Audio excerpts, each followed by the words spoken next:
Thanks for joining us on TVC Midday News. We begin this hour with some cheery news as the kidnapped Nollywood actors Cynthia Okereke and Clemson Cornell have been released by their abductors days after they were declared missing.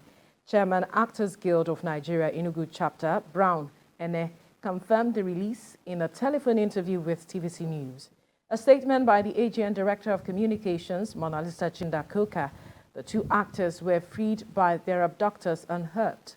Cynthia Okereke and Clemson Cornell Agbogidi were declared missing on July the 28th after a movie production at Ozala Town in Nkanu West local government area of the state.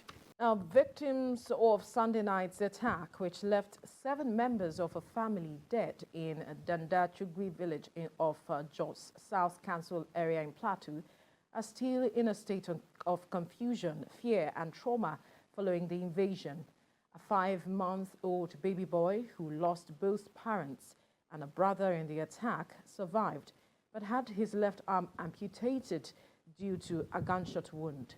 TVC News Funam Joshua was at the scene of the attack and filed in this report, but we would like to warn that you may find some of the images disturbing.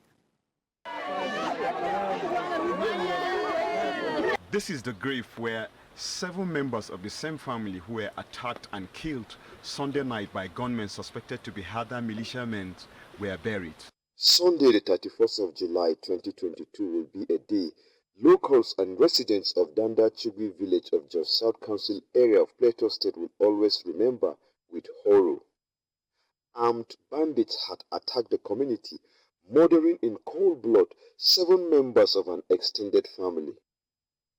Our crew was at the victim's residence where sympathizers are still trooping in to commiserate with the family of the deceased. A member of the family narrates to us what transpired on the night of the attack. This very house that we are seeing, the man here tried to go in and close the door, but they followed him right inside. That was where they break the door open and they killed the man, his second wife and 2 children right inside here. Those that were killed here were 7 in number. One family completely is only this boy that is 4 months that is left in that family. The government should make frantic efforts to go after these perpetrators, and when they are caught, the government should be able to kind of prosecute them. We then took a trip to see the surviving members of the family who are now recovering at a sick bay. This is from Christian Hospital here in Jos South Council area of Plateau State, where 2 of the victims who survived the attack were brought in for medical attention. Among them is a 5-month-old baby whose right arm was amputated following gunshot wounds from the attack. The child is about 4 months old. He also had a gunshot wound to his right arm, and it was what we call traumatic amputation. So it was just hanging, so we had to complete the amputation from gunshot. Several lives and property have been lost in communities of Plateau State in the past 10 years and still counting, despite government's peace effort among warring communities. The need for the redoubling of efforts in tackling the insecurity in vulnerable communities of the state must be an issue of priority to put an end to the mayhem. Funam Joshua, TVC News, Danda Chugwi. Security agencies in the Federal Capital Territory will soon get new operational vehicles, gadgets, security accessories, and equipment to enhance their duty of keeping citizens safe and securing the country's capital.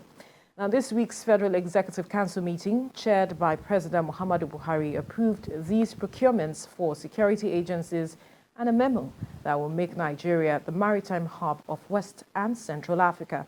TVC News State House correspondent Femi Akondi has details.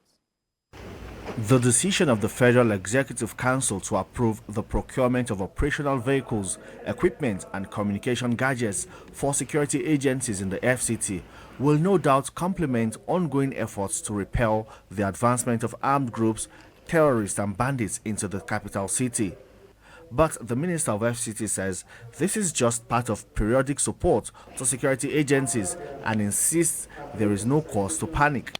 as security operatives are working round the clock to keep citizens safe. A few days ago in this very hall, the relevant security agencies gave you a very comprehensive briefing of all the issues, but what I can just add here is that there is tremendous effort by all to make sure that Abuja continues to be a safe haven for all of us. For the Ministry of Transport, a memo was approved for a public-private partnership arrangement for the development of the Badagry deep sea port. The port will be concessioned for a period of 45 years. At the end of the concessionary period, the port reverts to the federal government of Nigeria through the Nigerian Ports Authority. The project cost, as contained and approved in Council based on the final business case as approved by the ICRC in line with extant laws, stood at $2.59 billion. Council also approved a policy memo that defines the framework for the institutionalization of the practice of monitoring and evaluation. The Minister of Finance, Budget and National Planning, Zainab Ahmed, says this will improve the well-being of citizens and promote good governance. The policy defines a framework for the institutionalization of the practice of M&E to promote good governance, learning and accountability for results that will contribute to improve socio-economic development of the country and enhance the well-being of citizens. Vice President Yemi Osinbajo virtually attended this week's Federal Executive Council meeting for the first time after undergoing a surgical operation at a private hospital in Lagos. Femi Akonde, TVC News, Abuja. In Lagos, the Nigerian Navy has handed over seized cannabis sativa worth about 60 million naira to the Nigeria Drug Law Enforcement Agency, and also bags of rice with a street value of 12 million naira to Nigeria Customs. Senate correspondent Ivy Kano reports. To curb smuggling in Nigeria, security agencies must put aside agency rivalry. The outcome of that synergy is what is being witnessed here at the forward operating base of the Nigerian Navy in Badagry, Lagos. Handing over of intercepted contraband, the commanding officer, Naval Forward Operating Base, said the interception was made months ago by the eagle eyes of his men at the area.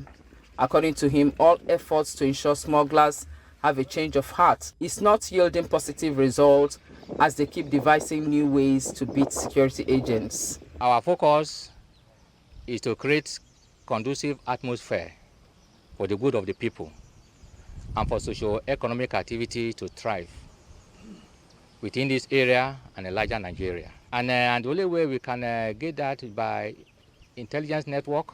We have our intelligence network and a constant patrol within the waterways and then on land. And through this means we're able to overcome the perpetrators of these heinous crimes. Representatives of both Nigerian Customs and National Drug Law Enforcement Agency stress that the country must be put first while carrying on with any business. Crime is part of the society. There is no way you say you caught crime and there is no more crime. So as far as NDLA is concerned, we are doing all within our possible best to see that we bring this drug menace, trafficking, abuse, use to the barest minimum. Being a business activity, once arrest is constant, actually the businessman won't profit. But because that is their means of living, they cannot stop it completely. And that is our own side of it. The agencies called for information from members of the public to help in the fight against smuggling in the country. Ivy Kano, TVC News, Lagos. Let's talk politics now. The Board of Trustees of the People's Democratic Party have set up a committee to resolve the conflict among members of the party, especially the differences between its presidential flag bearer and the governor of Rivers State. But the PDP did not respond to calls by a pro-democracy group calling for the resignation of the national chairman over his failure to honor a court judgment that disqualified the governorship candidate of the party in Delta State. We have details in this report. It seems pressure may be mounting on the People's Democratic Party and its national chairman, as more groups within the party are calling for his resignation. This group is accusing Senator Iyorchia Ayu of refusing to uphold a court order that disqualified Sheriff Oborevori as the party's governorship candidate in Delta State. They say the PDP will lose the governorship election in Delta if the national chairman of the party and the governor of Delta State fail to uphold the court order. We want the judgment of the Federal High Court as delivered by Justice Taiwo to be completely honored or respected. The primaries that produced this man is not the issue. The man that was produced as a winner, as eligibility issues, he does not have qualifications to fly the flag of the party. Inside the party's national secretariat, the leadership of the party is also meeting to deliberate on matters that have widened the crack among members of the party. It seems the biggest headache for the PDP ahead of next year's general elections will be to pacify the governor of Rivers State after a hard-fought primary election that gave Atiku Abubakar the party's presidential ticket. We have equally set out committee of the BOT to be able to interface between warring factions, particularly between the acrimony that is taking place between the presidential candidate and Governor Wuke and any other conflict that is taking place in the nation within our party formation. But the Board of Trustees is not entirely bothered by the calls for Senator Iyorchia Ayu's resignation. It seems they have their eyes set on next year's general election and what they need to do to win majority votes. Talking politics, a support group known as Abraham for Tinubu has called on members of the All Progressives Congress in the Southwest to galvanize more support for the party's presidential candidate, Bola Tinubu, at the grassroots. The convener of the group, Segun Abraham, believes the former Lagos governor remains the only candidate with a track record to reform Nigeria. Ayodeji Moradeo reports. The group is made up of prominent members of the All Progressives Congress, APC, technocrats, opinion leaders, retired civil servants, among others. They gathered here in Akure, Ondo State capital, under the auspices of Abraham for Tinubu, to deliberate on how to ensure that the APC presidential candidate, Asiwaju Bola Ahmed Tinubu, and his running mate, Kashim Shettima, emerged victorious in the 2023 election. From the last meeting, they've thrown a lot of challenges. Vener of the group, Segun Abraham, said efforts must be geared towards grassroots mobilization for Tinubu in all the 18 local government areas of the state. He described the APC presidential candidate as a man with vision and passion for development of human and capital resources. The APC chieftain urged all support groups mobilizing for Tinubu to work together as a team. The meeting is to bring the leaders in Ondo State, both politicians and non-politicians, to bring the youths together, some representatives of the youths, and some few representatives of the women, and that will plan the structures that will go straight to the unit level, where we can work effectively so that it will complement what other groups must be doing. Will be the main group that people have the trust. Other members of the group stressed the need to embrace teamwork and project qualities of the presidential candidate of the party. We have to bring everybody together, either you are APC or you are another party in Ondo State, for the success of Asiwaju in the presidential election. We want to have massive votes, and for us to have it, we must do things in a different way from the way we used to do it before. A singular approach to a campaign. We yield certain results, but multiple approach to it, we used multiple votes. Members of this group believe that they need to take the campaign to the grassroots to ensure that Asiwaju Bola Ahmed Tinubu emerges victorious in the general election. Ayodeji Moradeo, TVC News, Akure. First week of August is set aside around the world to raise awareness on supporting mothers breastfeeding their newborns exclusively for the first 6 months of life. In Lagos, the Ministry of Health has outlined a series of activities to inform and engage families on the importance of breastfeeding. Sarah Yeku reports. In over 190 countries, a global campaign designed to raise awareness about the practice of exclusive breastfeeding for the first 6 months of a newborn until the child is 2 years of age is commemorated annually in August. This year, the emphasis is on strengthening the capacity of policymakers, healthcare providers, and influencers that have to protect, promote, and support breastfeeding across different levels of the society. Although Lagos fares better in breastfeeding data, there is still a lot of work to be done to scale up the national target of 65% by the year 2025. About 60% of under 5 mortalities are largely due to malnutrition, which is caused by poor breastfeeding practices and inadequate complementary feeding. Breastfeeding prevents hunger and malnutrition in all its forms and ensures food security for babies. Health experts are hoping this week-long campaign will correct wrong notions about breastfeeding and encourage families, especially in-laws and community leaders, to give support and not stigmatize nursing mothers who have health complications and can't breastfeed their babies. I think it's important that we understand that it's not a status symbol, feeding children with formula. We need to understand that God has packaged breast milk with everything a baby requires to develop and to develop well. And another thing that discourages women from breastfeeding is inability or lack of knowledge in area of attachment and poor positioning.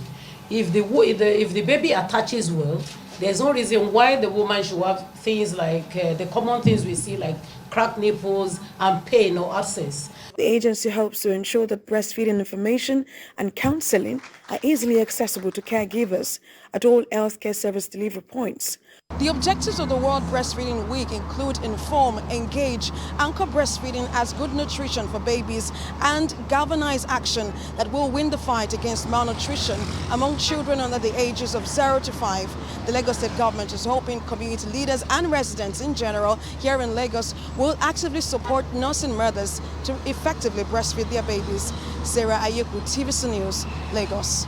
The allegedly deposed paramount ruler of the Igbomotoru community in Bayelsa State has rejected the claims that he has been dethroned, while also hailing the military action against oil bunkering in the oil-rich region.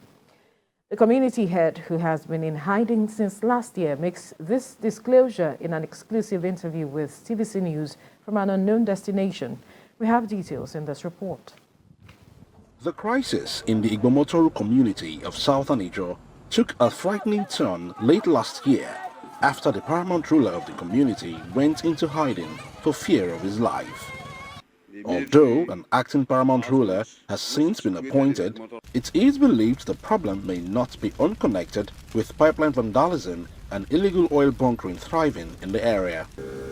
The recent military operation against illegal oil refineries in the town further deemed the situation, as some community leaders had lamented over gross misconduct on the part of the officers alongside some security surveillance personnel. Even our churches were destroyed. While the surveillance company has since denied issues of its involvement in a statement made available to the public, the commander of Joint Task Force Operation Delta Safe, Rear Admiral Amilu Hassan, however, described the operation as a routine crackdown on illegal oil bunkering and vandalism by some criminal elements in the area. From my investigations, nothing like those allegations have been found. In support of the move by the Joint Task Force in Igbomotoru, the paramount ruler from an undisclosed location says it is the right step for the safety of his people. I've never had that. I mean, who went to the community, has killed anybody, even slapped anybody, I have never had. So all those are propaganda and lies that they're heaping against the army. And the army should stay there, because if the army is not there, we are finished. And Magben will come back and do what he knows how to do best. He said, I will be the last person to kill. And that is why I go about hiding myself. He also calls for a peaceful resolution of all lingering issues while also denying stories of his removal by some community leaders. There is nothing like acting paramount ruler in any of our Ijaw land. That is the tradition. 2 people, prominent people, have been killed. Is it not enough for us to embrace peace? Let us embrace peace. And peace will take us to where we want to go. As the military continues its search for the oil bunkering syndicates, a case has been made for all the parties involved to walk the path of peace.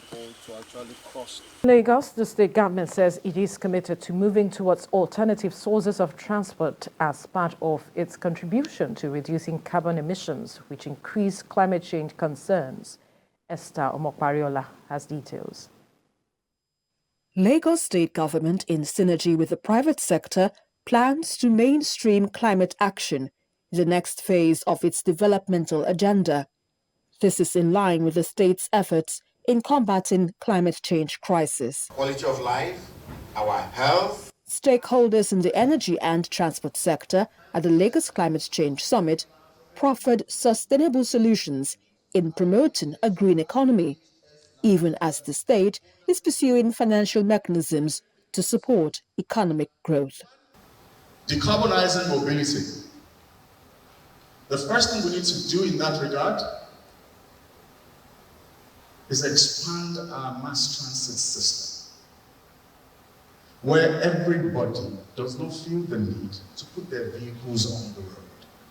7,000 trucks move from Lagos. About 70% of those trucks are not Lagos bound. They're heading out of Lagos, but they start their journey in Lagos and they contribute to our greenhouse gas emissions in Lagos. So what we're doing is creating policies, because that's what government does, to encourage the production of clean energy.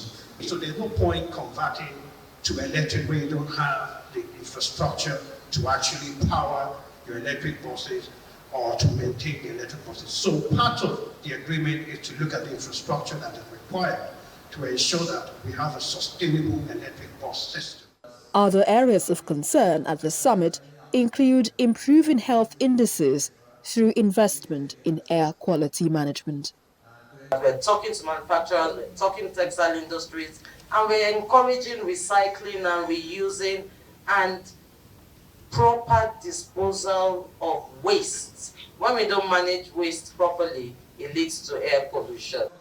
In the meantime, experts say the best way the state and the country can deal with this climate crisis is building a capacity to be able to solve its own localized problem, which will in turn contribute towards the global fight against climate change.